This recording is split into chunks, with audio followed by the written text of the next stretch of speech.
Presidente da Assembleia Legislativa diz que não há previsão para votar projeto que reduz orçamento da FAPERJ. Governador em exercício, Francisco Dornelles, pede ajuda aos deputados para enfrentar crise no Estado. O Jornal da Alerj começa agora.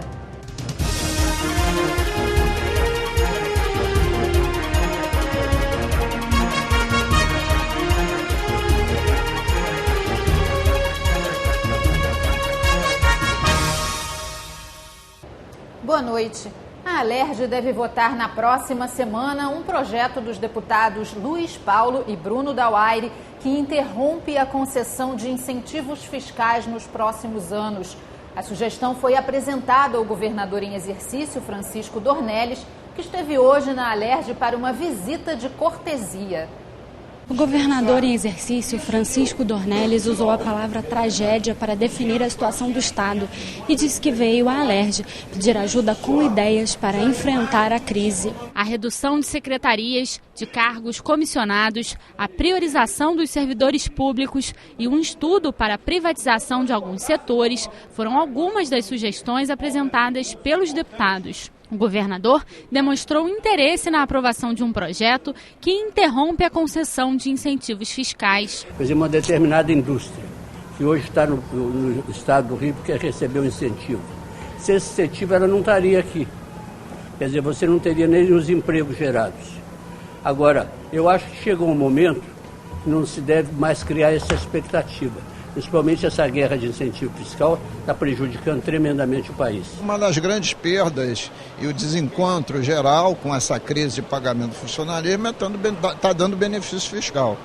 Então houve um acordo no Colégio de Líderes e o governador em exercício concordou, virá a pauta quarta-feira, terça-feira, em primeira discussão para receber emenda, porque foi acordar lá que vai ser 4 anos, vai ser 2 anos e depois vamos aprovar. No momento de crise você para e repensa. Agora é só você ir a Trejos, a Queimados, ao interior do estado do Rio de Janeiro para você ver que a política de incentivos fiscais é extremamente acertada. Então, situações diferentes, soluções diferentes. Dornelles ressaltou ainda que a prioridade é o pagamento dos servidores. Agora, se você perguntar a prioridade, diante de todos esses problemas que existem no Estado, a prioridade é o funcionalismo. Nós não podemos realmente, no fundo, se você procurasse indo mais no fundo, não pagar funcionário é um resquício de quase trabalho escravo.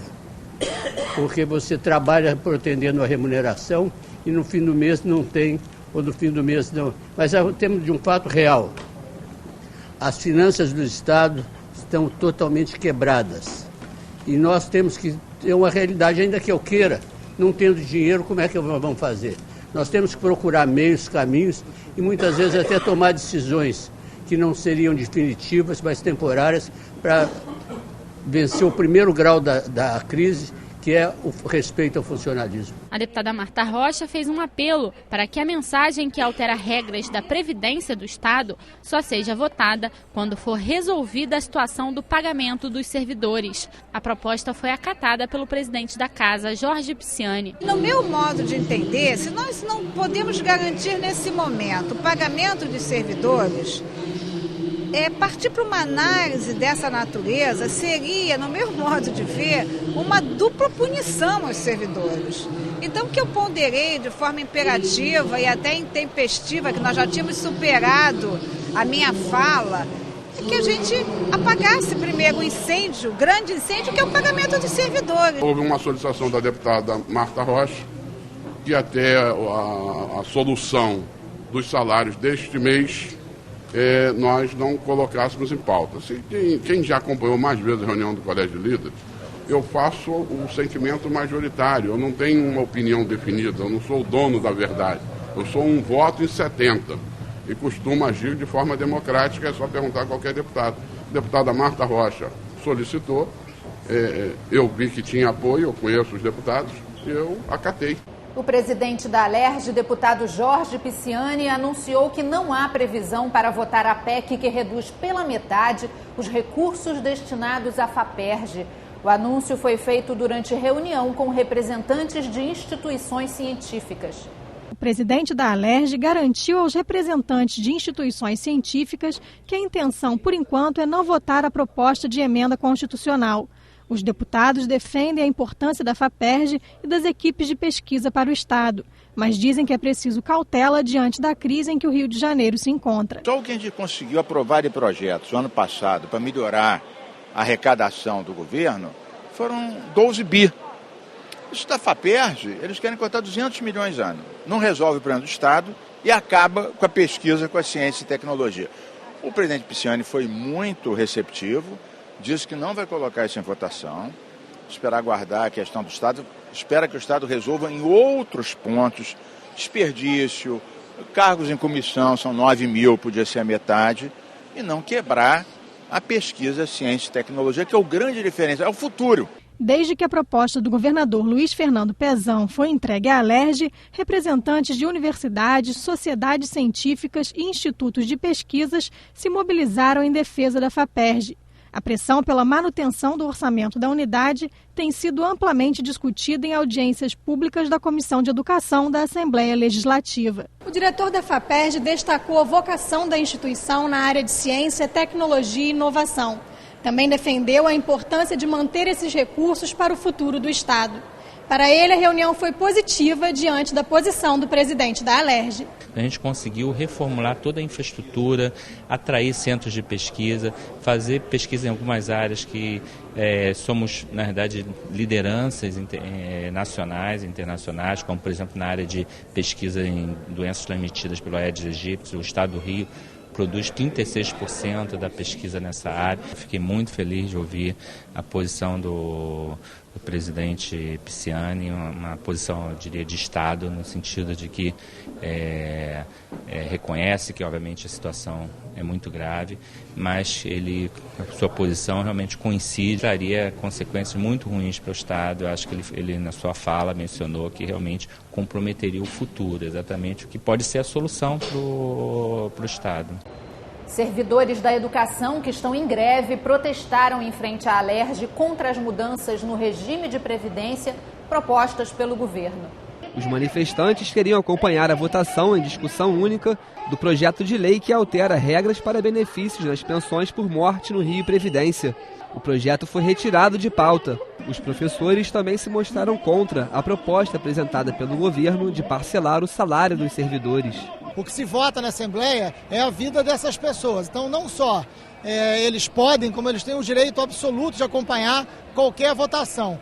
Nós vivemos uma crise muito grande no Estado. A tendência dos governantes é falar da crise econômica, mas essa crise econômica para o servidor está fazendo com que ele tenha dificuldade de pagar o aluguel, com que ele tenha dificuldade de pagar a escola do seu filho, pagar o plano de saúde, afeta diretamente a vida dessas pessoas. O governo já não pagou o 13º e está parcelando, ameaçando parcelar salário. Então é evidente que é um ambiente mais tenso. E esses servidores vêm para a Assembleia Legislativa porque é o poder fiscalizador do Executivo. Tem que assim se comportar. Então é importante que eles ocupem os espaços públicos, é importante que eles acompanhem, é importante que eles estejam na galeria e possam saber tudo que é votado. Quanto mais democracia e transparência, melhor para o Rio de Janeiro. Um estudo comparativo sobre riscos profissionais, segurança e saúde ocupacional de policiais civis e militares do Rio foi apresentado à CPI, que investiga as causas das mortes de policiais no estado. Só nos 3 primeiros meses deste ano, 20 morreram e 86 ficaram feridos. A pesquisadora da Fiocruz, Maria Cecília Minaio, analisou uma série de fatores como a distribuição proporcional dos tipos de lesões físicas permanentes sofridas por policiais militares e civis. Deformidades no pé, perna e coluna foram relatados por 3,4% dos policiais civis e por 7,7% dos militares. O sofrimento mental também foi pesquisado. 39,5% dos policiais militares e 53,5% dos civis passam por esse problema. Quase 50% das duas categorias relataram sentir tensão ou nervosismo. 13,13% dos policiais militares alegam fazer uso de algum tipo de tranquilizante. 10,1% dos civis também fazem. Em 2015, o Rio liderou o número de mortes de agentes de segurança pública. Dos 398 policiais mortos no Brasil, 98 foram aqui, 91 em São Paulo e 30 no Amazonas. As precárias condições de trabalho, o número insuficiente de profissionais e os baixos salários foram os fatores apontados como motivo de os policiais serem vítimas em potencial. 81,1% dos policiais militares e 69,2% dos policiais civis sentem constantes riscos, principalmente nos seus ambientes de trabalho. Maria Cecília fez um comparativo entre os policiais mortos nos Estados Unidos com os que morreram em São Paulo e no Rio de Janeiro na mesma época. Por milhão de habitantes, as taxas ficaram em 0,17 nos Estados Unidos, 0,87 em São Paulo e 6,8 no Rio de Janeiro. Isso tem muito a ver com a sociedade na qual nós vivemos, em que a gente tem um índice de violência muito alto, um índice de criminalidade muito alto, né? E os policiais acabam atuando dentro da sua missão constitucional, quase como lutadores contra a criminalidade, do que como protetores que previnem o crime dentro da sociedade. O deputado Paulo Ramos disse que o trabalho realizado pela pesquisadora está muito completo e que vai contribuir para o relatório final da CPI. Ela relatou, doutora Maria Cecília, no início, que a pesquisa dela envolve questões ligadas à saúde pública. Mas a pesquisa dela é voltada para a saúde. Então ela vê como o policial é vitimado e morre, as causas, como ele é vitimado e fica incapaz, e como a saúde dele é prejudicada, podendo levar inclusive à morte. Quer dizer, então é um trabalho muito completo, que com certeza absoluta, o deputado Zaqueu Teixeira, que é o nosso relator, a deputada Marta Rocha, que também acumula experiência na atividade policial, vamos tentar fazer um relatório que realmente expresse aquilo que é o objetivo da CPI, para dar uma contribuição para a segurança pública. A Comissão de Educação da Alerj vai discutir a possibilidade de criar uma legislação estadual para as residências médicas. Os residentes do Hospital Pedro Ernesto acham que a lei federal não condiz com a realidade do estado. O hospital, que atendia cerca de 370 leitos, este ano reduziu o atendimento para 200.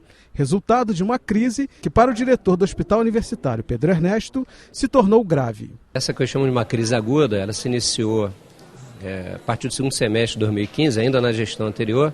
Eu assumi o hospital agora em janeiro de 2016.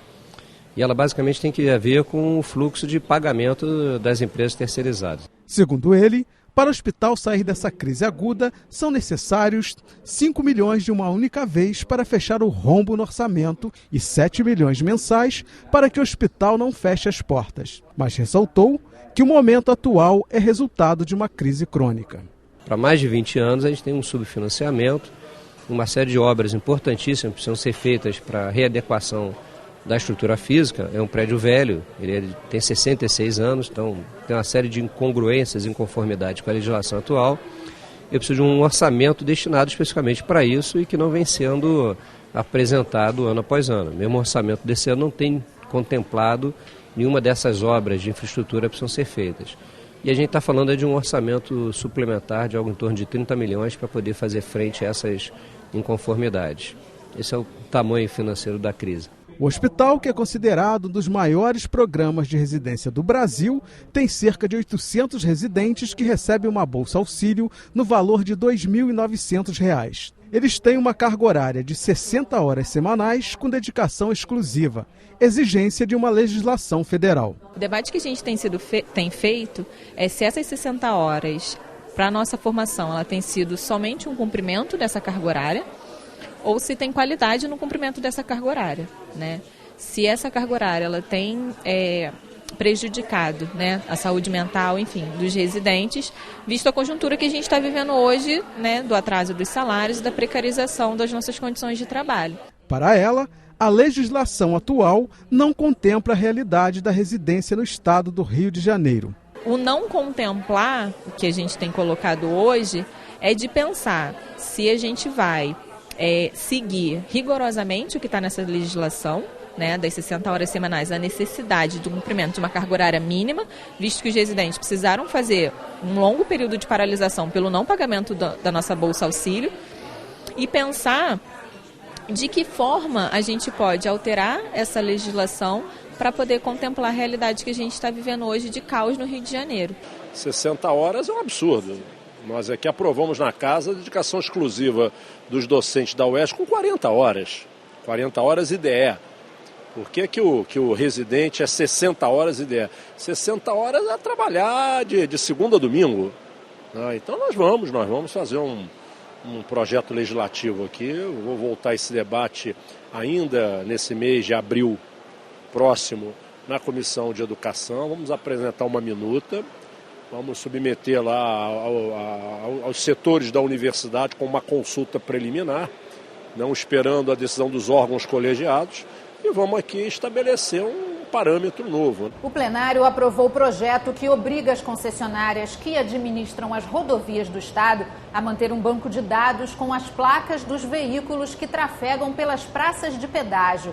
Confira as votações desta quarta-feira com a repórter Malva Abreu. Na sessão plenária desta quarta-feira, os parlamentares aprovaram um projeto do deputado Zaqueu Teixeira que obriga as concessionárias que administram as praças de pedágio a manter um cadastro das placas dos veículos que circulam pelo local. Além da placa, o registro deve ter data, horário e estado de origem do carro. As informações devem ser guardadas por 1 ano. Quem descumprir a regra poderá receber multas que variam de 5 a 20 mil unidades fiscais e podendo resultar na perda da concessão. O texto foi aprovado e segue para sanção ou veto do governador. Ter esse registro gravado com hora e o momento exato que isso está acontecendo, isso é bom para a Polícia Judiciária, que em caso de crimes vai poder ter um instrumento para investigar.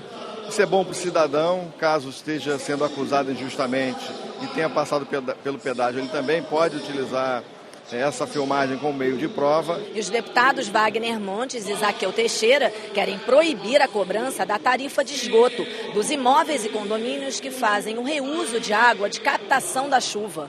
O consumidor que for indevidamente cobrado poderá receber um reembolso dobrado dos valores. A proposta ainda precisa passar por mais uma votação antes de virar lei. E uma forma de estimular a mudança dos nossos hábitos é justamente propiciar algum incentivo para que isso possa acontecer.